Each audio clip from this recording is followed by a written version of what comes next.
Come in. Ah, yes, Stella. Is Phil there too? Good. Come on in. OK, so you're here to discuss your research project. But first, what about background reading? I gave you some suggestions. Did you manage to read any of it? Yes. We read the Ross Vickers article, the one comparing the groups of American Marines training in summer and winter. That's quite relevant to our study.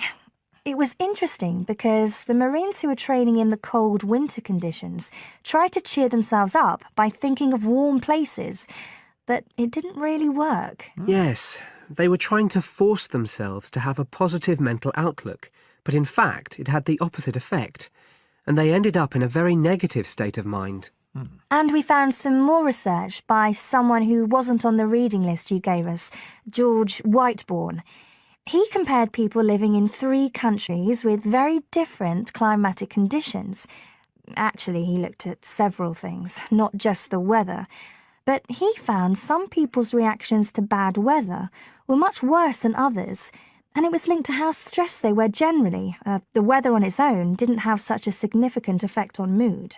And we looked at a paper by Haverton. Yeah, he broke weather up into about 15 or 16 categories and did qualitative and quantitative research. He found that humans respond to conditions in the weather with immediate responses, such as fear or amazement.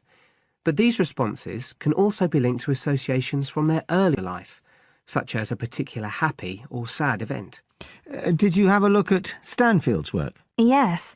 It was interesting because the type of questions he asked was similar to what we were planning to use in our survey. Yes. He asked people how they were feeling on days with good and bad weather. He found the biggest factors seemed to be the humidity. Moods were most negative on days with a lot of rainfall.